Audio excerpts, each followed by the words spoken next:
Welcome, everyone, to another episode of Bear Football here on the Barroom Network. My name is Aldo Gandia, and with me is Danny Shimon. I'm hoping Tyler Ellis will be joining us a little later.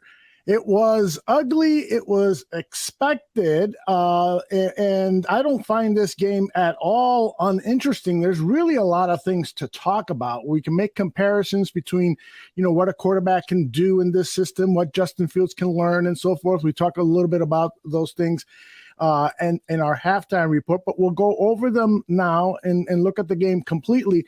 Danny, what are your immediate thoughts after the game? Well, first of all, it was a costly loss, costly because of injuries. We lost Eddie Jackson, don't know how long. Yeah. Darnell Mooney went down, right? Riley Reif went down, and then his replacement, Larry Borum, went down towards the end of the game as well.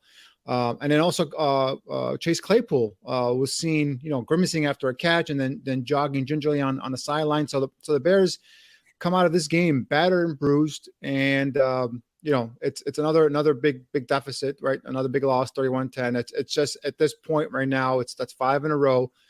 My expectations were low, to be honest with you, without Justin Fields playing. And to be honest, I tweeted it out. And that second half, once the Jets went up by 2 scores, you could see the body language on the offensive players, maybe even the whole team. You just look and see like they knew they were done. Without Justin Fields playing, they weren't going to come back from this game, and they kind of threw a towel in there at that point, especially on that Ty Johnson long run. You saw how many missed tackles there. So it was just one of those games where hopefully the Bears' injuries aren't as bad as we think they could be potentially, and some of these guys come back sooner rather than later. But Mooney and Eddie Jackson going down, those both look like they could be severe or long-term injuries, I should say. I don't know how severe they are, but that's my take right now. Is like I didn't think they were going to win this game, and I had an expectation for them to win this game. First half they kept it competitive, but again, right now my concerns are those injuries of those starters.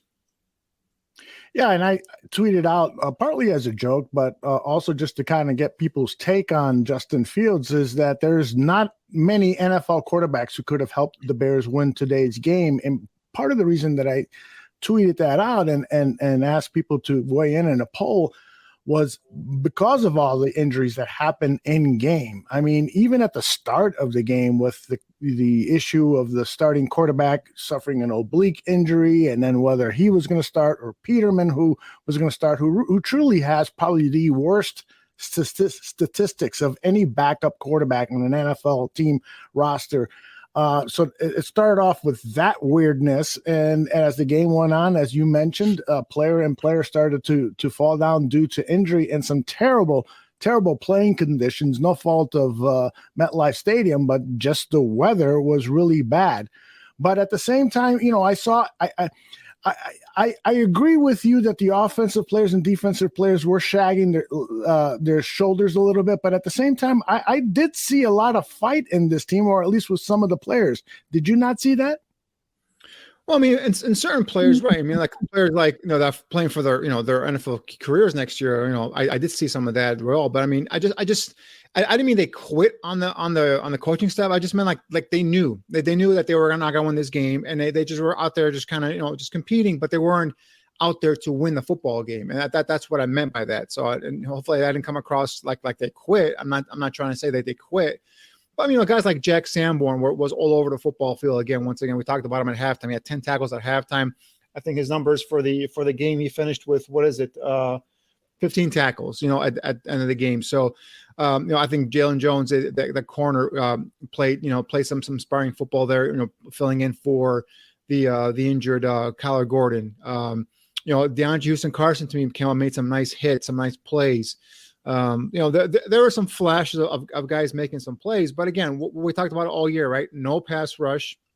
I tweeted earlier, what's the best cure for an ailing offense is this Bears defense. And, just unimaginative, plain vanilla coverages by Allen Williams, not taking a risk and a chance, you're getting beat anyway. Might as well just bring some pressure on a guy that hadn't started in almost a year in Mike White. He was going to probably be nervous starting off, and just bring some blitzes, bring something and do something to kind of get this guy off his game early on. And instead you let the offense kind of, run down the football field, making short, quick passes, getting him in rhythm, getting some confidence. and the Jets just basically blew up on you in terms of what they put up stats wise on you. So again, this defense is something that I really was growing tired of back when the Lovey days, and the fact that Matt Eberflus is a disciple of this 4-3 defense really was not a selling point for me. The only thing that I kind of had a glimpse of hope there was, all the talk out of Indianapolis was that this kid, or Eberflus, I should say kid, this coach brought some different kinds of, some nuances to this defense. He added some wrinkles to the defense. He brought some different kind of pressures. He disguised more. And maybe it's just a lack of talent. Maybe it's because he's playing a lot of young guys. He doesn't want to get too creative too. But I mean, you're getting, gushed week in and week out by bad offenses, in my opinion. And you can't stop anybody. And the thing is, it's like, let's get creative. Let's see what you got there and do something where you can at least be competitive. Okay, this game could be a wash, right? If Justin Fields isn't playing, you weren't going to score 30 points. But the last, 4 or 5 games, you've been averaging about 30 points a game, and you can't stop anybody. Right. And that's the thing. It's something that it's really, this defensive staff is really something I'm going to put under the microscope. Obviously, next year is going to be a whole different roster, influence of talent, but I still have my eye on this defensive staff and see what they can do. But I mean, right now it's just plain vanilla, and it's easy clicking. Again, if you're an offense that's struggling, come play the Bears, and you'll get better in a hurry. I was actually going to start the show with this thought, and then Joseph posted this. He asked, what's the joy over a high draft pick? It's only 50-50. The pick is good enough to make any impact in the NFL. And respectfully, Joseph, I disagree. If you got that second pick overall in the draft, well, first of all, I think there could be some guys with higher percentages of making it into the NFL and playing at a high level, and even if you're picking 7th or 8th or 9th. But if you're picking number 2, you are going to get a premier pass rusher in the kid from Alabama. Am I not right, Danny? If it's not him, I still have some doubts in terms of him being an ideal fit for this defense, but that's going to be something that we're going to break down thoroughly in the offseason. My thing with the number 2 pick is you might get a haul of draft picks that's from a team that's going to be desperate for a quarterback, and it's going to come up and give you 2 number 1s or 3 number 1s and so on and so forth. And then that way you can maybe drop down and get a lot of capital to help rebuild this roster. Remember, but if say you stay there, Aldo, at number 2, I mean, my top guy right now, number 2, is just, again, we're early on in the season. We haven't even started the whole draft process yet, but it'll be Jalen Carter, the three technique from Georgia. That's the guy you plug into the middle of this damn defense and you let him create havoc. And I think he's being actually held back at Georgia. I think he's going to be a more disruptive player in the NFL when he's let loose and allowed to go ahead and get up into those gaps and get into the backfield. So, if we stay at number 2, that's the guy I'm targeting here. Again, early on in the process, but Jalen Carter, defensive tackle, 3 technique from Georgia, is the guy I want. But if you're gonna stay there, and again, you're gonna have teams that are gonna come up and try and get on some of these quarterbacks, and again, you can just rake them over the coals if you're Ryan Poles and company. And you can set your franchise up for years to come with some of the draft capital you're going to get back.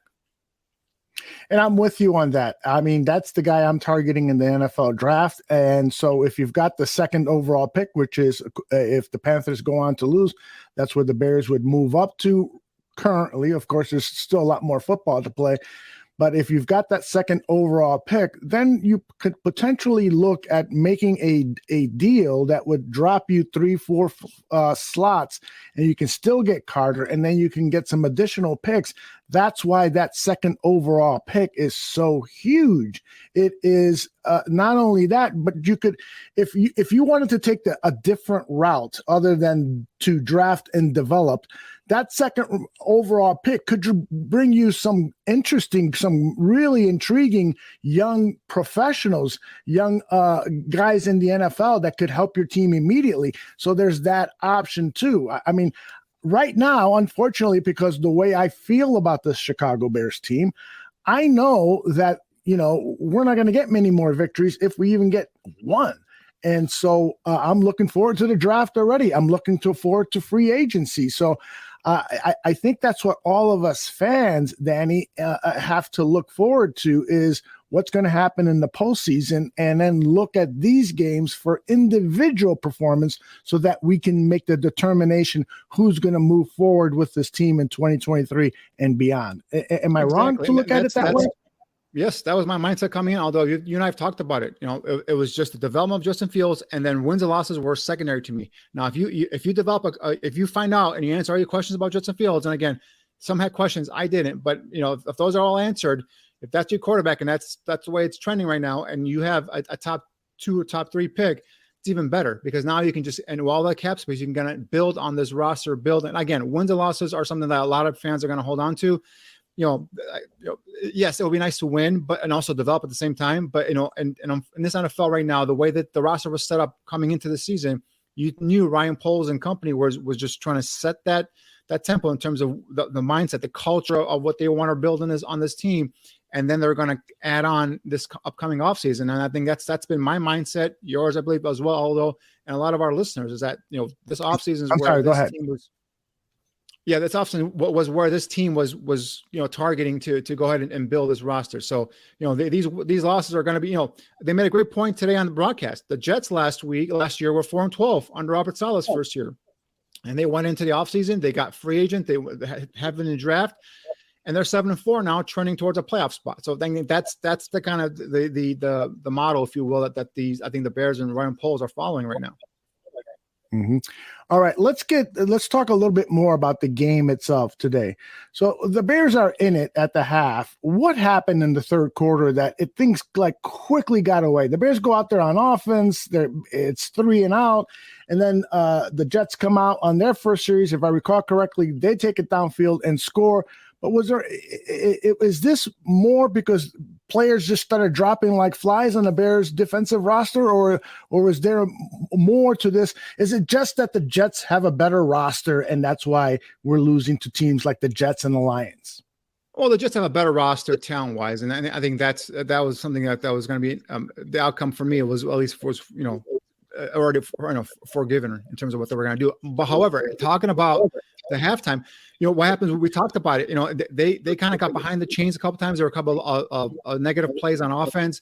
They had Siemian now drop back and try and get some plays downfield. What happened? Pass protection broke down. The Jets defensive guys got to Siemian, sacked him. There was a couple of breakdowns in terms of there was a defender sent scot-free. Borum didn't pick him up. He sacked Trevor Siemian there as well. And then the injuries. We talked about Darnell Mooney going down. And then they also on that big play, the touchdown to Garrett Wilson. That's the one where it looked like Eddie Jackson had a play either on the ball or at Wilson. So worst case scenario, it would just be a nice big first down. But Jackson got hurt. The next thing you know, he fall, and then Wilson got free running to the end zone. That kind of broke, the tie there because it went from a 1-score game to a 2-score game, and from right there, you knew it was pretty much downhill from there. I think Tyler Ellis is ready to join us. Tyler, how you doing, brother? I am doing well. The draft position continues to be great. But yeah, and for me, Tyler, just kind of bouncing off that. I mean, it was just something where the Bears, unfortunately, after a while, there's just body stopped falling, dropping. Like I said, Eddie Jackson, that play got hurt. Unfortunately, I think he was going to go ahead and make a play either on the ball or on Garrett Wilson to possibly stop that long touchdown, strike.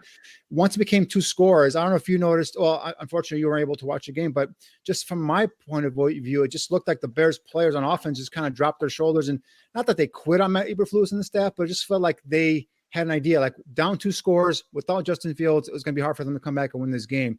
That's how I kind of read it, midway through that third quarter. So I understand you didn't actually watch the game, but I don't know if they.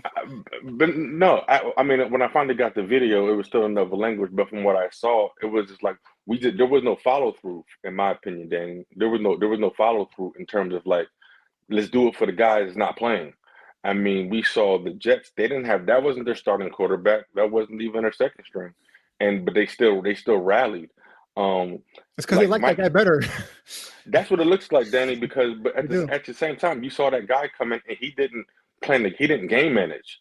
He let it rip. But then you look at Garrett Wilson had one of his best games in a couple of weeks, but then at the same time, I know Claypool only had 2 catches, but he still led us in receiving yards. I mean, I like to see somebody coming and getting our impact players involved. no slight to Justin, but I think it's always good for Justin or our starting quarterback to see another perspective. Hey, where's he going with the ball? What does he see? It still wasn't it still was like kind of lackluster. I mean, you saw that pick, but at the same time, Eddie Jackson, Danny, that pick six could have changed everything earlier on. If he were to hold on to that ball, and I potentially saw a pick six when Eddie Jackson closing speed on the passing lane was pretty exciting to me to see Eddie still moving the way he's moving.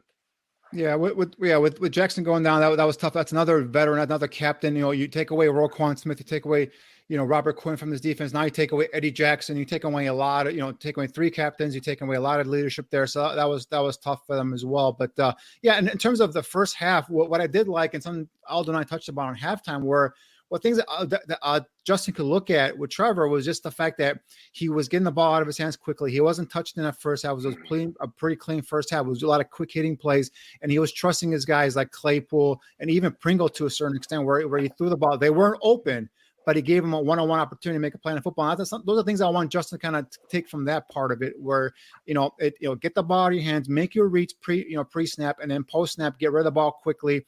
Also, if you have your guys one-on-one on the outside, whether it's Claypool, Mooney, Komet, Pringle, just give them opportunity. Open in the NFL is not open like Ohio State open, right? So it might be an inch, might be a half an inch. Just give your guy ball placement is key here. Put the ball in an area where your guy can only make a play in football. I think Siemian did that in the first half. Unfortunately, second half where they had to drop back a little bit more, let more of those longer routes develop downfield. You saw the offensive line not hold up, and you saw the Jets then get to Siemian, and now the Bears are third and long, second and long.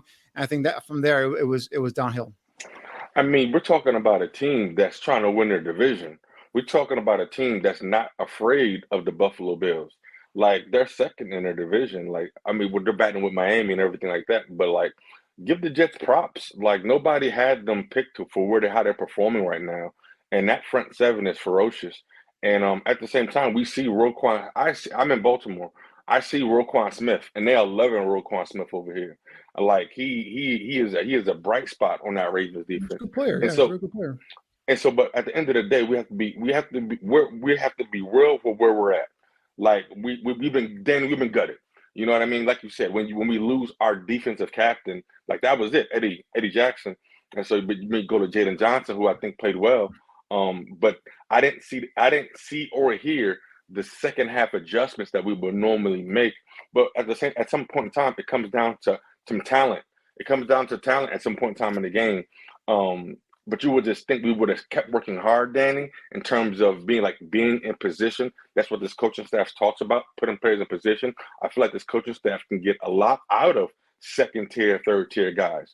And so it was kind of where this. I mean, we saw Wilson go off at 90-some yards. But bro, did you see how they ran the ball? They ran the ball with so many different players, and they just it seems like they're celebrating a complete game plan when we didn't really. We didn't really show much outside of like that. We're still, our backups are still kind of mediocre in my opinion. Well, I don't know if you caught the first half of the post game show, but I came on here saying like I'm not a big fan. I was tired of this cover two defense, this Lovie Smith defense back from Lovie Smith was here. I was tired of it. I was done with it. The NFL's caught up to it. They know how to beat it. So when Eberflus was brought in, being a disciple of that defensive front, I was not a happy camper. The only thing I was holding on to was the fact that they said coming out of Indianapolis that he alters his stuff. He disguises more stuff. He brings more pressure. He plays more man to man. And so far, to me with Alan Williams, it's a very plain vanilla coverages. No, nothing exotic up front. You're not bringing pressure. You're not getting to your to opposing quarterback with your front four. I've been out here saying blitz, do things. You're getting beat anyway. You're sitting back in coverage. You're getting beat. You're getting up alive. Just go down swinging. At least go down swinging. And Alan Williams has done nothing to impress me so far. Now I will step back and say, you're right. You know what? I'll give him a year. The talent on this defense is not what it's going to be. Going on in the future. So maybe then it's when we'll see some more exotic stuff. Then we'll maybe see some more stuff that we have been told to expect with Matt Eberflus and Alan Williams. So, but right now the defensive staff is really on alert from my part. I got a keen eye on them. I want to see how these young guys develop. And I want to see once they have talent next year, how they actually utilize it. And then Danny, to that point, this coaching staff is asked to come in here and just be positive. This coaching staff is asked to just play who you got. And so you get the job and you got a couple Pro Bowlers. You got a Robert Quinn who just had record numbers. You have all the stuff, and each week, somebody's being taken out the equation. The zone is great when you can get through, when you can win your one-on-ones. Even Lovie Smith, like, we got home with that front four. Like, when you don't get home with the front four, you're gonna get shredded up. And that's what happens. And it's weird because I want to see Jalen Johnson on man coverage because Danny, Jalen Johnson on man coverage, send the blitz. It just makes sense in my opinion. Like, why aren't we blitzing? And so it goes back to, like, these coaches just doing the best they can with what they have, and they're just being asked to. That's why all the coaches, some of them aren't being graded in terms of, like, how are they getting these? They're developing younger guys even in fire. That's why J2K's comment here makes a lot of sense to me. He says Williams is calling a simple game plan because he has no pass rush and secondary is injured. He's not promoting what Williams is doing. It's just that we need to wait and see. And that's what this whole season is about. That's what we started talking about at the beginning of the show. We've been talking about for weeks and weeks and weeks. It's very, very difficult to make a determination as to where this team is at with its offense, with its defense, with its schemes, because the talent is so putrid. We've got to give all of these signal callers, all of the GMs and administrative office people, we've got to give them an off season to really prove whether we should give them a thumbs up or thumbs down. Anybody agree or disagree with that? No, and I said that I will give them a season, but it to the point where your offense is averaging 30 points a game the last 4 or 5 games. All you need is a stop or two here and give up only 21 or 24 points. Be exotic. I mean, you're getting beaten. Like, I keep saying this, and I feel like I'm a broken record, guys. I'm sorry about that, but you're getting beaten sitting back in coverage and being vanilla. Get beaten, then being aggressive. Bring defenders, bring a cover zero time in, time here and time there. Pick your spots, and bring pressure on these quarterbacks. I mean, Mike White came off, shook off the cobwebs of not playing for a year. And lo and behold, he goes and he shreds the Bears defense. I mean, it's just, I understand the talent's not there. I understand injuries, but at that point where now you have to kind of get creative and exotic as a defensive coordinator and bring some pressure to give your offense a chance to pull out victories. That's what I'm trying to say. Yeah, I agree with Danny. I agree with you, and I agree with that last comment, Aldo, for sure. I mean, I'm not judging any coaching staff in terms of, like, negativity. Everybody should come back next year. But the GM made some bold decisions during the course of the season, and our coaching staff had to adjust. That being said, it's when you get these opportunities, you finally see what you really have. And unfortunately, we just don't have those hitting gems as I thought we would have. Because that's what normally happens. This guy just shredded us for like 300 yards. Like you said, Dan hasn't started in over a year. He was super efficient. But that's what I'm talking about. When guys finally get that opportunity to start. I thought Gibson would do more with these opportunities. That's what I personally thought. Let's listen to our head coach. I thought he was throwing the ball really nice. Took a lot of the checkdowns there. Obviously, the pass to Pringle was really nice. I mean, him coming down with that catch. And then defensively, the first series, obviously we had that 3rd and 7 down there in the red zone when we had that nice 3rd down situation on there. We just had to perform better on there. We ended up getting called for a penalty on that one, and they scored anyway. But 3 and out on the next possession by the defense, which I thought was nice, and it gave us a chance to stay in the game there, during halftime there. So ended up being I think we were up at some point at 10-7, which we were, and then up 17-10 at half. Obviously, the second half wasn't good enough, for either side of the ball. It wasn't good enough. There's no excuses, no explanations. Just wasn't good enough. And I told the guys in the locker room we're better than that. We got to do a better job and perform better in the second half. And that's all phases. Obviously, we sustained a lot of injuries during the course of this day. I'm not going to comment on those because I don't know much right now. But obviously, when we lose that many guys in one day, that's something that we got to address going forward here as we go. But with that, I'll open up to questions.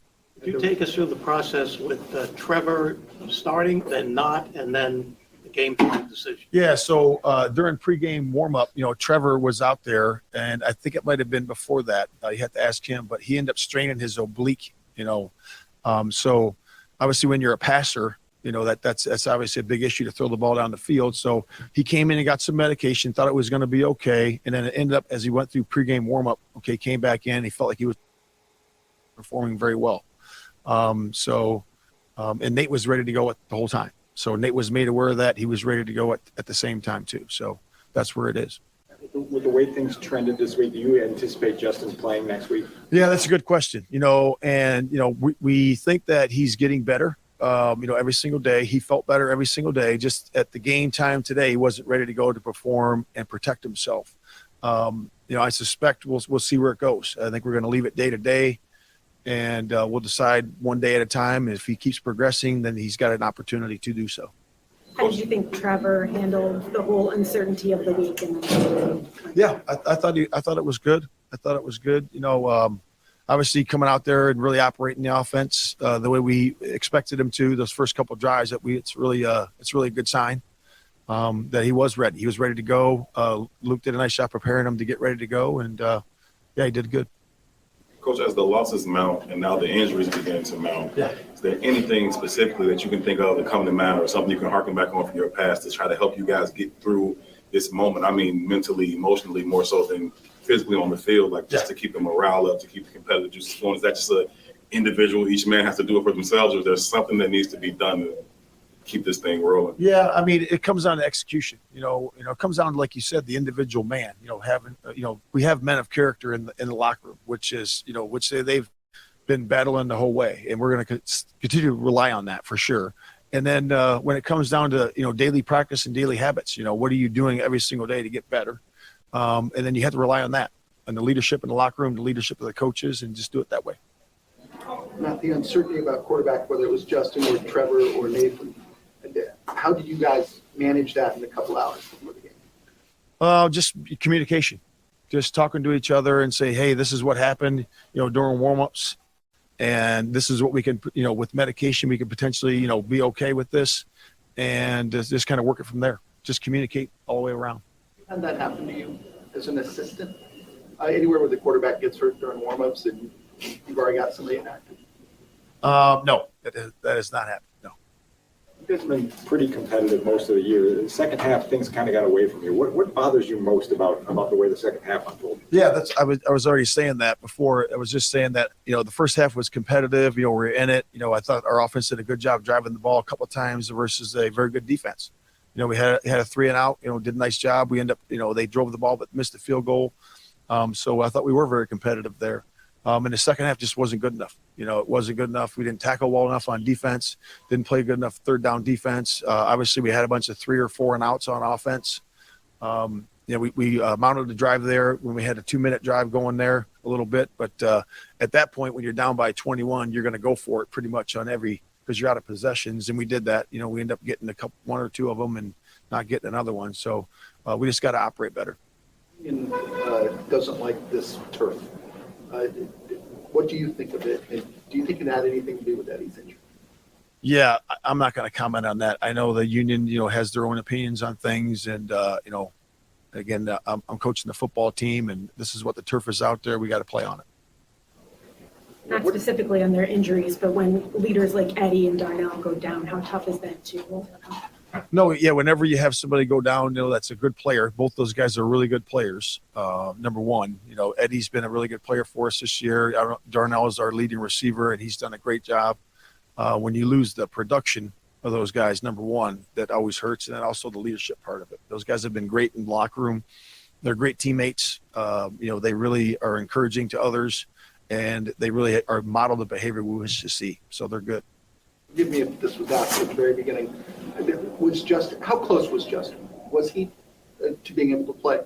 Well, we had him warm up a little bit, prior to we called him inactive, but we'll see where it is. The medical staff didn't clear him to play today. Justin didn't feel that way he could protect himself, and perform the way he wanted to perform. It's about mobility and strength, in his left arm, and and we'll just take it day by day. Of the 3 things that he had to check off, it was 0 for 3 on the 3. Yeah, it was 0 for 3. Yep. So when continue to present themselves, these young players getting these opportunities, what do you think about Darrington Evans' performance today? That was good. It was good. I think he had 3.8 per carry, I believe, and he had that one catch, the 133 yarder, I believe. So it was good. It was great for him to get that opportunity. I thought he performed well. It's going to be important to kind of get some more of these guys opportunities, these younger guys, as the season kind of rounds itself out to make sure about what you may or may not have for next year. Yeah, I think based on injury and who we got to slide in, next man up mentality, I think some guys will get the opportunity for sure. Thanks, guys. Thank you.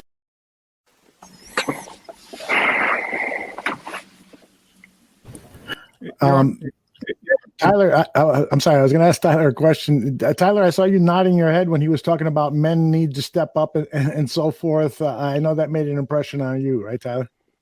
Yeah, I mean, what are you talking about? Yeah. Because I'm like, bruh, you should have said that crap before the game started. I know Exactly. you may hear some. I know you guys hear some. Here we go. I'm sorry. We got Trevor Siemian at the podium. Let's listen to a little.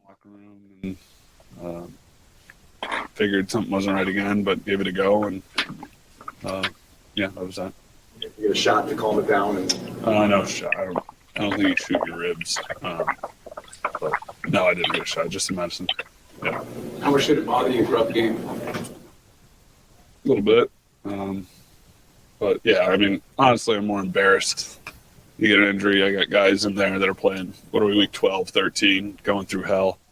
And then I have like a non-contact thing show up. So, yeah, not ideal, but everybody's going through something at this point in the year. How did that affect your pregame preparation? Because you came out and put up 10 points since you drafted. Yeah, just a little different, but something comes up every so often. You just adjust and make the most of it. You guys chased a couple shots on fades early in the game. You guys were able to hit one, got a PI. Is that something you guys had to put in? Was that something you were able to check to? How did you guys get to those one-on-one fades for Chase specifically? Yeah, something we talked about this week. And then as we got closer to the game, I just told him, hey, I don't care who's over there. I'm gonna throw it to you. So one of those things. I think he's a great player. Got a big body, huge catch radius. He's a good player, so just want to give him a couple chances. Trevor, what was the biggest difference between the first half and the second half from offensive production? Staying on the field, I think we were okay on third down in the first half, and I don't know the numbers. I didn't look at them, but I'm sure they weren't as good in the second half. Trevor, before the oblique thing, at what point did you know Justin wasn't starting? Today. So, yeah, knew there was a good chance I'd play, but didn't know till today. What was that like in practice this week for you? I mean, you get ready to play every week. I think it's a little different because practices are kind of tapered now anyway, with the load on guys and some walkthroughs and jog-throughs. So, I mean, you're ready to play every week. You're a play away. So, maybe towards the end of the week, I was like, oh, shoot, I got to really be ready to go. But, yeah, not much different really than any other week. Just to make sure I understand it right, so you heard it in pregame work, right? Mm-hmm. And then you just decided, like, hey, I got to play through this. Come on. Yeah. Mooney's a guy, quarterback's kind of counted on, it seems like around here. How much did not having him, obviously I know one player is in a game like this, not like the biggest difference, but losing him, how much of a factor was that in just what he does for us? Yeah, it stinks. Like you said, as a player, terrible. But if you've spent any time with Darnell, he's one of the best dudes in the locker room. So, yeah, that's the part of the game that stinks, right? But he's a strong dude. But like I said, you just hate guys like that. When anybody gets hurt, but especially Darnell, it's tough to see. What does this offense lose when he's not in? Speed, explosive plays, leadership. When you dive for the pylon head first, or dive for the first down head first, are you feeling the oblique when you get up? A little bit. In what you could do physically?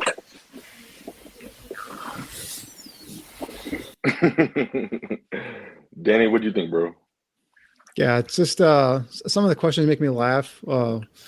when you dove head first for the pylon for a first down, did you feel the oblique? No shit. I'm going to feel the oblique. I mean, if you ever had an oblique muscle, that shit hurts, man, and it hurts a lot. So I'm sure he didn't mention that, but I'm sure he got shot up, and I'm sure he'll feel it after the game for sure tomorrow. But just a good performance. I appreciate Siemian going out there. Like I said, these are veteran backup quarterbacks, right? These are why this is his job. It's just to kind of step in there at the last minute and perform. And I appreciate him saying that, these guys have been battling for 12 weeks. They're dealing with other stuff that they're out there playing. I'm not going to let an oblique injury and I got, warm-ups stop me from playing. So I do appreciate that. And like I said, early on that first half, he was doing a solid job getting rid of the football quickly. It was those first 15 plays that were scripted. It looked like they were on point. They were sharp. Gave Claypool a nice jump ball there in the first half, drew the pass interference on Sauce Gardner. So I like what he was doing that first half. But unfortunately, like I said, once the offense got behind the chains, the defensive front for the Jets was able to peel the ears back and go after the quarterback. He was at their mercy. And then of course you lose Darnell Mooney, you're one of your big play guys on offense that lacks a lot of big play guys.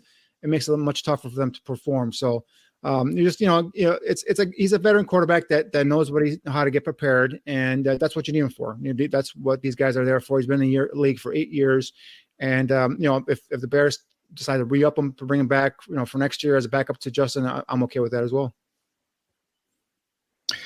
Yeah, and Cole Kmet was a guy who, in the stat sheet was missing. He did get 6 targets that sort of under the radar there, but did you guys expect him to be more involved in this passing game today? Because I certainly did. Definitely thought he would be. Real quick, Danny, just because of what we've been seeing these glimpses of burst from him throughout over these past couple of weeks, in blocking and in downfield catching, and so he's been shown that he can catch the ball, and so that was kind of surprising. Did the weather have something to do with that? I mean, it was a slippery ball today, which is kind of weird. And then you talk about Trevor was talking about how the practices are simulating that, so we don't know how much reps those two got together to come into a factor. Danny? Yeah, for me, I just felt like they try to get Kmet in the game earlier. There was a couple miscommunication between him and Siemian, but I think once they started seeing the Jets kind of bring that pressure, they kept them in to block a little bit more there, and I think that's kind of once you kept them in a block, I think that's kind of took him out of the pass rhythm there as well. So again, second half they were just discombobulated. And one thing that's real disconcerting for me, guys, and maybe you guys agree, don't agree, is early on in the year and again the Bears had Quinn, the Bears had Roquan Smith, the Bears had a full complement of their players. But it always seemed like the Bears in the first half defensively would struggle, make adjustments at the halftime, and second half they'd be lights out, solid unit. Mm-hmm. Now it looks like it's been flipped around. I don't know if it's because of the injuries, the traits, a combination of both. But it looks like they give you a solid effort possibly in that first half, but in the second half they just kind of disrupt there and then give up points left and right, yards left and right. So I don't know if that's something that again, combination of the trades, the injuries, all the above. I'm not sure if you guys feel the same way about that. A combination, Dan. I think it's a combination of all of the above and being outcoached respectfully. Let's full transparency. That's my opinion because everybody has the same 24 hours in a day to get whoever's playing ready to play, and it's moments like this that we find out about those 3rd round, 5th round, 6th round picks. At the end of the day, this is the NFL. Every single player on that team was the best person in their high school, was one of the best people in their college. So this is your opportunity to show it. I put back on the coaches, and players are going to do what they do. And so Danny, that was the alarming part, that the second half we couldn't score, that we couldn't stop them, get something. But the Jets warmed up, in my opinion. They went deeper. In which this is what I'm saying. Just by going to listen to their stuff, I know they're excited about how their quarterback played because I expected a healthy Trevor, to come out and at least give us 250 yards because I followed Trevor when he was in Denver, and we saw him in the preseason. He's a guy that he will throw. I love what he said. I don't care who's over there. I'm going to throw to you. I like that. Throw to the receiver. Throw to the open receiver. That's what quarterbacks do. When you take away all the politics out of it, move the dang chains. That's your job. And so the oblique had to be bothering him. I commend him, much respect for toughing that out and everything. Probably that testosterone probably helped out a little bit. But Danny, to your point, that second half, at the end of the day, I guess talent does show up, but maybe we just got punched in the mouth too much. Aldo? And then speaking of quarterback guys, I know touch on it real quick there is Justin Fields is I don't know how you guys feel, how our listeners feel, but hey, if the buys come up after next week, if I'll give him Green Bay as well, sit out Green Bay. Now you have 3 or 4 weeks to recover. And those are the last 4 games where you got Philly, Buffalo, Detroit, and Minnesota. If I'm Matt Eberflus, I'm selling this as those are our 4 last quarter of the season where we can use those 4 to kind of springboard us into the offseason and into a good start of next season. I don't know how you guys think the same way or you guys feel differently. Go ahead, Tyler. You first. Okay. I don't want Justin to get hurt, Danny. Like, I just can't stress that enough. I don't want to baby him. I don't want to bubble wrap him. But if this is how we're going to play, if we're not going to be aggressive on defense, if we're not aggressive on defense, then we're also exposing Justin, right? Because what are they going to do? They're going to run Justin. We've already that's what's happening. Justin is going to run, right? We're not going to get stops on defense, so Justin's going to run more. That's awesome, but we're not getting credit for all these fantasy points. Like, that's not helping the Bears like long term. I don't want Justin to take unnecessary hits. I know it's a man's game, and I know it's a tough sport and everything, but unless we're gonna let's practice what we're gonna do for next season. Let's get Claypool 10 targets. Let's give these guys 10 targets each. Then let's do that. But to have Justin, Danny, to answer your question, I want to rest him. And if Justin's hurt, why play a player that's hurt when you have a healthy quarterback? That just doesn't make sense. That's my opinion. I agree with you, Tyler, on that. If he's healthy, play him. If he's not healthy, then don't play him. A part of me would like to see him get shut down for the rest of the season because this season, from a playoffs perspective, it's totally shot. And so why not try to let other players get their moments, let Trevor Siemian, become more adept at being the backup quarterback, et cetera, et cetera. But I just feel at this point he needs to improve his passing game. Justin Fields does. And so if Claypool is available to go out there, no, probably Mooney is not. But if he's got some weapons, let's get him out there and continue the progression standpoint with Justin Fields. But I'm torn. Danny, to answer your question, I'm really, really torn. What do you think? I'm saying I want Justin healthy. As long as he's healthy, I don't baby him. I don't want to put him in bubble wrap, but I do not set him out the rest of the year.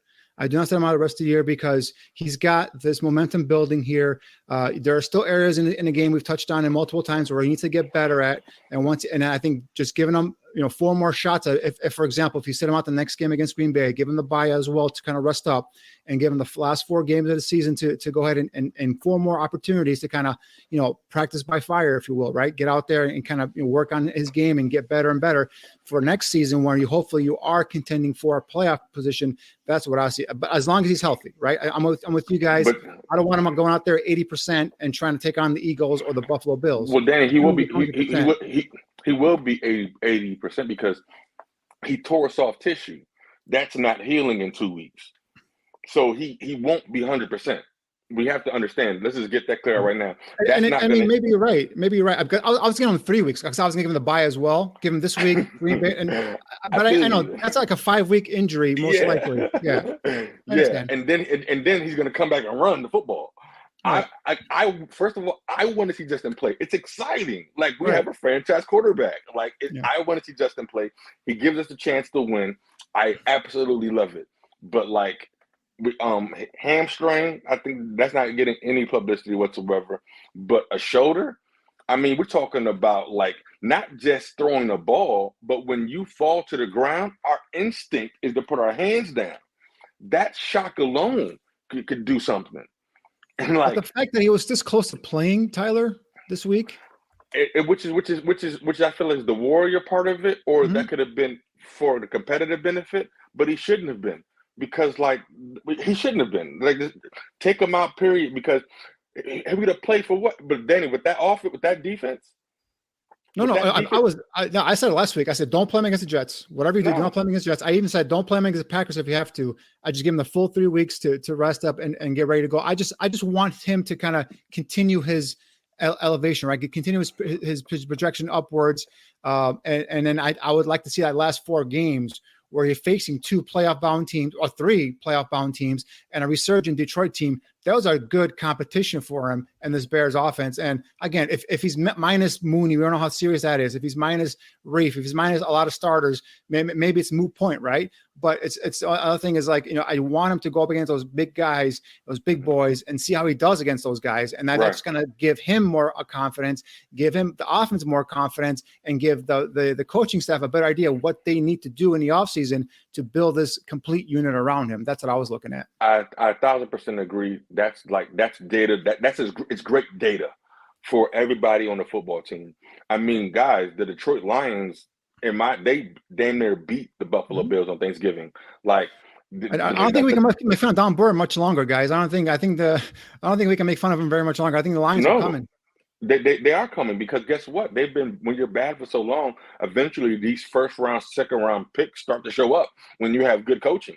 And that's what happens when you have proper player development over time. And that's why I'm excited about the Bears and in 2024, after our rookies from next year get acclimated to this. But obviously, perfect world, I would love to see Justin come back next week, beat the Packers. I would love that.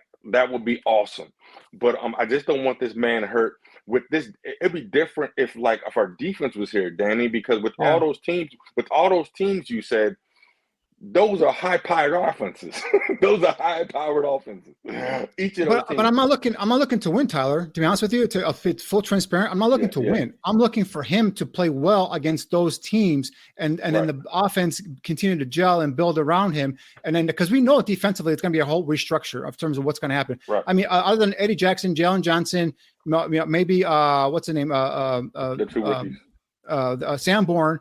Right. I mean, there are many guys, Dominic Robinson, there are many guys on this defense that are playing right now that, Kyle Gordon, Briscoe, whatever, of course, those guys, but there's a lot of spots to fill on this defense, both starting and as backup. So that's going to be a total wash for me in terms of just rebuilding. But offensively, I think with Justin, with some of the offensive line, with the Braxton Jones, with Tevin Jenkins, Darnell Mooney, if he's healthy, Cole Kmet, Claypool, get these guys going and building a momentum here at the end of the season against top competition. I think that just going to bring their confidence up. And then obviously next season, then now kicking into full gear, we're adding some more reinforcements. So, and just as an update for those who are following draft position, the Jacksonville Jaguars won. They were 3-7. The Browns won. They were 3-7. And another team that was 3-7 also won as well. So the Bears are moving up there on those draft picks. So where we at right now?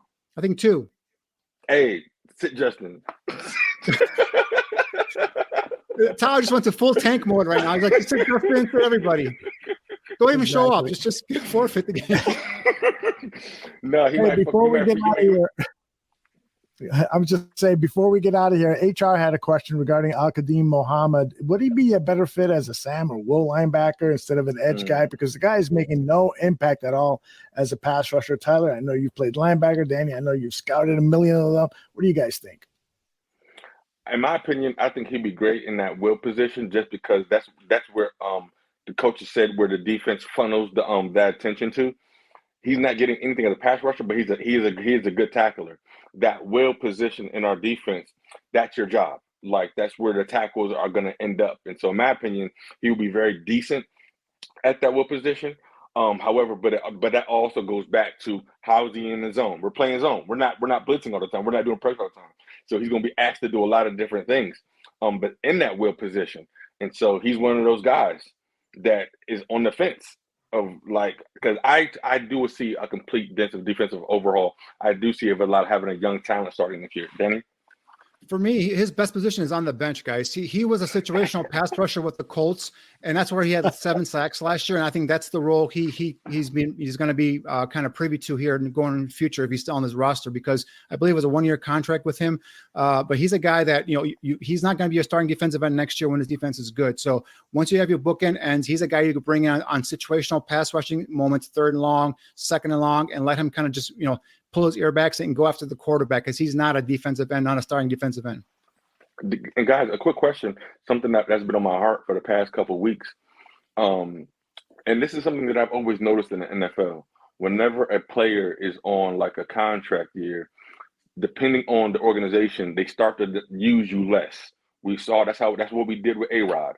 We just stopped using him, and therefore his numbers are horrible, right? Khalil Herbert is a great guy, and so he started to get a nice bulk of the carries some years ago, a couple of weeks ago. Rightfully so. He's a great spark. Are we giving David Montgomery a good offer to return to the Bears next year? In your opinion? So. I think so. I would hope so. What do you guys think? I don't think they're breaking the bank for him by no means. I think they have a number for him that they're willing to bring him back as, because they love the character, they love the leadership, they love his bond with Justin Fields. Fields has really gotten close with David Montgomery. I think those two have formed a bond off the field and on the field. So I think they'll give him a fair offer. Just a matter of, will another team come in and overprice the Bears? Because if a team comes in and blows away the Bears offer, obviously if you're Montgomery, you got to take it. You only get these contracts once in a while. You're a running back. You already had an ACL injury before in your career. So, or I'm sorry, not ACL, but a major injury in your career. So, you take it. But I think the Bears will give him a fair offer because I think they like him. They value his character, but I don't think they're going to, break the bank for him. Spotrac, the website that monitors player salaries and so forth, has his market value at $9.9 million per season. They use that, they come up with that figure with player comparisons, what other similar players with his results have achieved. That's way too much, I believe. Not way too much, but that's too much, in my opinion, to sign David Montgomery, unless you're signing him to a 2-year deal. But if you're going to start looking at a 3 or 4 year deal, then I think that the average per year should be closer to $6 million than $10 million. And then of course, you got to weigh in the guaranteed dollars, the salary bonus. The guy from a leadership standpoint, from a Chicago Bears standpoint, you want him back. But at the same time, the way this league is now being played, it's not a good business decision to pay him $10 million. I wouldn't pay that. I wouldn't pay that for a running back because like I said, you can find running backs second, third round of the draft. And I love Montgomery, but I think the Bears will give him a fair offer in terms of what they could afford to bring him back at, and say, hey, we'd love to have you back, but if you can beat this offer, God bless you. We'll have a great career. But they're not gonna break the bank for Montgomery. No. So let me ask you guys let me put David's advocate real quick. If David Montgomery was giving us Derrick Henry production, will you all still say the same thing? Rephrase. Tell me the question again. Aldo. Yeah, what's the question again? If David Montgomery was giving us the same type of production that King Henry and Tennessee Titans, if he was giving us those same kind of numbers, would you all still say $6-7 million? Yeah, well, no. If Derrick Henry is averaging 2,000 a year. Yeah, Derrick Henry is I love David Montgomery. He's my guy, but he's not Derrick Henry. Right, exactly. Okay, so how much would you give Derrick Henry a year? And how much is he making right now? Like what, 12, 15 million? Although we can't hear you. I don't know if you're on mute. I think you're on mute. Derrick Henry, in my mind, is worth $15 million a year. Let me look up what his salary is right now, and I'll tell you. But that's a special player. With Montgomery, with Henry, is that offense is built specifically around him. He is the key guy on that offense. They go as he goes. With Montgomery, it's not going to be that way here, Tyler. It's going to be around Justin Fields. I'm just asking questions. I'm gonna put some things out there. But Danny, but to that notion. If you guys haven't noticed, this is what I noticed with A-Rod. Understand A-Rod came off a season where he had 1,000 yards, a whole bunch of carries, and then we saw that Matt Knight organization completely depleted him from the game plan.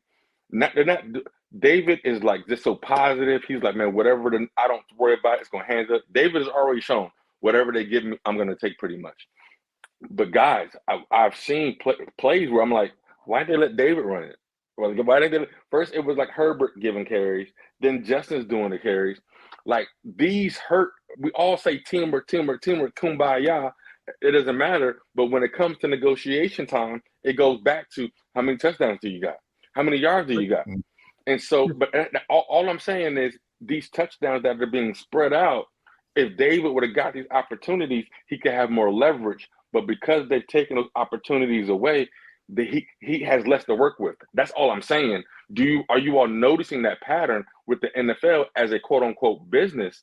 Because in my opinion, I don't think it's fair, because we don't like players when they hold out to get whatever they can get, right? We say you're being selfish, but the organization takes away your opportunities to mark up your value. Am I making sense?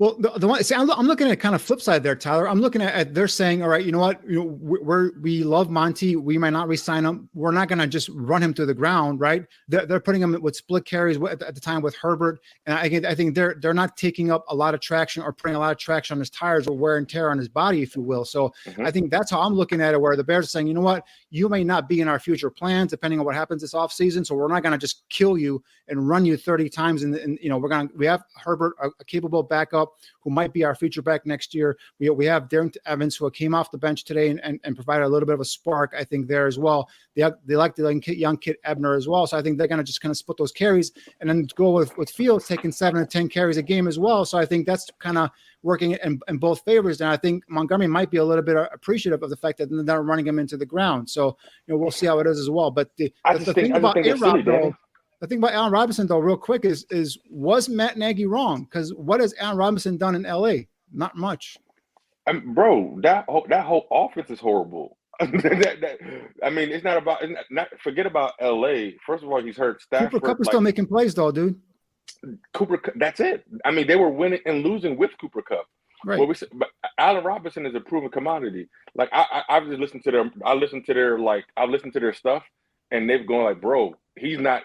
Stafford was going outside the playbook, not throwing to people. But Allen Robinson, Danny, what we're talking about is Allen Robinson went from like 80, 90 yards of reception to us not seeing him get 3 targets. Not getting 3 targets is like why? What are we doing? We're saying, and then just like we all said in the beginning of the year, Darnell Mooney. It's different when you're not. It's different when you don't have A-Rod. It's different. It's different when you're the number one. All I'm saying is. We saying Herbert. Well, we already seen Herbert take a couple injuries, but I'm not saying loyalty. But there was a point in time where David Montgomery was our only bright spot on offense. I know it's a different regime, but it's just like, hey, bro, here's $5 million for what you did for us and what you did for the Bears organization in the past. Here's another $7 million for what we hope you to do. David Montgomery on the Rams will get like a workload. David Montgomery on the Bills as a starting running back will get a workload. All I'm saying is because we're spreading it around, are we diminishing his value because we're going to spread the ball around? I just don't know the value of Montgomery, to be honest, around the league. I mean, he was open for trade, and no one offered him more than a 6th-round pick for David Montgomery. So that's the thing. It's like if the Rams really wanted him, if they thought he was the missing piece, just saying the Rams because we're talking about the Rams here, but if any team thought he was the missing piece, they could come in with, if they give the Bears a 3rd-round pick, they could have had David Montgomery if they wanted to. But why? But Danny, why do that if he's going to be a free agent? Why give up that asset? Saying, if you're a winning team and you're a running back, and you feel like you're running back away, right? A 3rd-round pick, like the Eagles felt like they needed a pass rusher. They got Quinn. They got a 4th-round pick. The Ravens felt like they needed to work on Smith. They got a 2nd-round pick. If you're a contending team, and at that point, during the trade deadline, the Rams are still technically in it. If you're a Rams or if you're any team, they can say you're a running back away. You come get David Montgomery if you feel he's that kind of back. But he's a solid back, great guy in the locker room, but he's just not dynamic enough to warrant big contract. I'm not saying ever break the bank. All I'm saying is before the contract part, do you guys notice how they take? I may be wrong. I'm just a detective by heart. I'm just noticing how they just take opportunities away, and then not the Bears, but the NFL use that to their advantage. Hey, you didn't produce. Well, what do you mean I didn't produce? I'm a team player. I don't care who wins. Remember what they always say? I don't care who scores as long as we win. It seems like all I'm saying is when you're the nice guy, you kind of get crapped on at the end of the process because you're saying, hey, I don't care if I get touchdowns as long as the Bears win, right? But what I'm saying at negotiation time, you have these many touchdowns. That's it. Right. Like, and unfortunately, I've seen the player agent aspect of it. Jesus, let me get a word in, please. I ran a poll the other day asking the question, below our 4 projected market value salaries for 2023 per Spotrac, which running back would you like to target in free agency for the Bears? Press like for none of the above.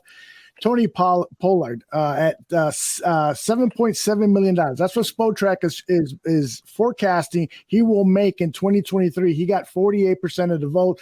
David Montgomery with that $9.9 million price tag got 17%. Saquon Barkley at $12 million got 30%. I don't understand that at all. And Josh Jacobs, who I would list second, in my opinion, behind Tony Pollard, got only less than 5% of the vote. I don't understand the disrespect for Josh Jacobs, other than maybe he's got a lot of wear and tear, but Saquon Barkley has a lot of wear and tear. There's no way I would pay $12 million for Saquon Barkley. I like the value pick at Tony Pollard. Bring him in with Justin Herbert. Draft another running back on day 3, and we've got a really nice running back room. What do you guys think? I voted for Tony Pollard on that poll there, and that's the guy. I think he'll get more than 7.7 million. I know that's what they're projecting, but I think he'll get near to 9, maybe 9 million maybe time, because I think some team will see him as a potential feature back, a guy who can give you multiple touches, like kind of like a McCaffrey, a guy who can be a threat in the slot as a receiver, a guy who can flank out of the backfield, a guy who can also run hard as a running back. So I think he's going to get more closer to that 9-10 million range than 7.7. But if we're just going off of this right here, I would go Tony Pollard all day at 7.7 million. A nice 1-2 combination with Khalil Herbert, give you guys that can run, that are perfectly made for that stretch zone run offense, where they can have a nice cutback ability, the vision to be able to cut back, plant, and go and take off, as opposed to a guy like Jacobs or even a guy like Montgomery, because they're more physical in between the tackle runners. So yeah, I would go Tony Pollard. What, Danny? So Danny, you would give Tony Pollard more money than David Montgomery? No, it's less money than Montgomery. Oh, less money. Okay, cool. Yeah. Okay. Because Montgomery was supposed to make 9.9 million. Okay. I'm about to say what? Because that guy, I've seen David refuse to go down. I've seen this guy with relentless effort, and then sometimes we gotta scheme has to come into play. Tony Pollard is getting those passes wide open. When has David Montgomery ever gotten wide open space? He was the offense. It was all hands on deck. And so, okay, that makes sense. I would love Tony Pollard here, but not to get rid of David. Yeah, but Tyler, the thing with runners like David Montgomery, these bruising backs, the wear and tear on them is so much higher than it is for a Tony Pollard, than it is for a Khalil Herbert. And so that's why, you got to kind of look at it from that standpoint. These bruising backs, their shelf life is just a lot shorter. I'd hate to bring in David Montgomery. And again, as much as I love him, and as much as I want every NFL player to get as much money as possible, because they're the ones putting their lives out there, but they're the one putting their bodies out there, I still, from a business standpoint and knowing there's a salary cap, got to be careful about giving money to guys who are just in that physical aspect of the game, like running backs. And then one thing, Tyler, you were touching earlier, but in terms of the teams kind of saying, all right, well, you didn't score that many touchdowns, you didn't, kind of knocking down players in negotiation. I've seen it from the player side in terms of the negotiations. It's dirty. The NFL is very dirty in terms of business, and they will cut you in a heartbeat if you're not producing for them, and if they can save money by going a different direction, whether it's a young draft pick or it's a younger player. So it's a shitty, crappy business. That's why I never ever fault a player for taking the most money offered. Always do what's best for yourself. Always what's best for your family. I don't care if you played in Chicago for 10 years or 12 years. If a team's coming in and blowing you away, you take it and you run, because you only get those certain offers once in a lifetime. And the team that would, that's not showing you the loyalty, well, you don't show it back to them as well. So that's why if any player gets more money and they go on a better opportunity, I never begrudge them. I always say, God bless you and good luck in your next home or next, in the future. That's fair. I want to tackle one more topic here before we start closing the doors here on this episode of Bear Football. Danny and I saw Kindle Vildor down at the Senior Bowl. We were both impressed with the way he progressed as the week went on down at the Senior Bowl. This is a 2019, I want to say, a Senior Bowl. And so we had high expectations with him, and we've talked to a number of scouts, including Greg Gabriel and including the executive director of the Senior Bowl. And they said, don't give up on this guy. He's going to make it. I am starting to give up.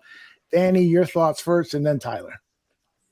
I'm not giving up totally on Kindle Vildor. I mean, I think the and him as an outside corner, I think is something that we need to kind of look at right in the offseason. I think he's a guy, I've been saying this for a couple of years, and the Bears coaching staff don't believe so, but I think he's a guy better suited maybe moving inside as a slot corner. He's better off against these shifter, quicker receivers on the yard against these big guys on the out front and get more physical with him and kind of push him out of the way. Today we saw, Garrett Wilson. He held Garrett Wilson in the end zone, and Garrett Wilson still was able to toss him aside and get open and get that touchdown. So, I think him on the outside making a living is something that we can't really afford anymore. I think we've seen him not kind of be successful there. Moving him inside versus quicker, shiftier receivers is probably where I would see Kindle Vildor in the future. He's not a guy I'm ready to give up on. I mean, I think he still has a place on this team, plays on this roster. Even if he's as a third or fourth corner on the roster, I still would like him there because, like I said, he's a guy that will, he plays with, he's not a big guy, but he plays with some physicality, doesn't mind putting his head in there and making a tackle. He'll give it his all. But he just physically might be outmatched in terms of on the outside as a cornerback, probably best suited for the inside, like I've been saying for the last couple of seasons. I agree to I agree to the aspect keep on the team. I like the fact that he's made the most of his opportunities, Aldo, in my opinion. He battles. He's a guy that battles when guys go down. Sure, keep him on the team. Should he be the starting cornerback for the Bears next year? No. Respectfully, because with all these assets, when's the last time the Bears had I just love the dynamic. What if we get another second round pick DB? Nah. the type of division that we're in, Minnesota is warming up again. Freaking Detroit and the Packers, whoever the quarterback's going to be, but we're in a division where we have to go against top wide receivers, 1, 2, and 3. Why leave a unknown variable? We know what he is at this point, Aldo, in my opinion. I feel like we know who he is. He's scrappy. He's not scared. That's awesome. He has all the traits to be on the team. But I feel like the Bears, during this offseason, are going to be in a position to get some really A-grade talent, in my opinion, via free agency or the draft. And I expect a nice defensive overhaul on every single level. But with 9 or 8 picks in the draft coming up, that's where I'm at with it. He could be third string, fourth string, like Danny said, kick him inside. But I'm looking, babe, what if we get a 6'6" strong DB? That would be all amazing. All right. Let's go around the horn and get final thoughts on whether it's this performance or whether it is what your expectations are for the game next week against the Green Bay Packers, whatever is on your mind. And I'll start with you, Danny. This performance, I think you can just kind of chalk it up to just, not having Justin Fields, players left and right, defense and offense falling out, getting injured. So in terms of next week, again, my thing I talked about earlier is if Justin's healthy, I'd play him. But if he's not healthy, if he's at 80%, and we've kind of ran through this earlier, I would sit Justin out another game and just let him get full 3 weeks of recovery and have him come back for a final four stretches game of the season and see how we can take off from there. But without Justin on the field, guys, there's not much really to look forward to. Jack Sanborn, another solid game, 15 tackles, 10 at the half. He's a guy that continues to kind of show that he belongs here at this level as a middle linebacker, possibly even a strong side linebacker. We'll see how that goes. But and then defensively, again, another vanilla, exciting play call by the defensive staff. Alan Williams, defensive coordinator, Matt Eberflus, head coach. You guys are I understand you guys don't have the talent. You guys are lacking some injured players, but you got to do something to create some excitement, create a possibility of turnover. You might get burned with a blitz here and there, but you're getting burned by sitting back in coverage. So, you're facing Aaron Rodgers again next week, here at Soldier Field. So hopefully you do something there where you can come out with some sort of a competitive game plan versus, one of the best quarterbacks in the NFC. Final thoughts. I want to say I would love for us to beat the Packers. They've had their own struggles over the past couple weeks. They're definitely a team that's beatable. They're not like definitely impenetrable in any aspect of it, but at the same time, they do have wide receivers stepping up. But I'm with Danny. Rest Justin. I'm with rest Justin.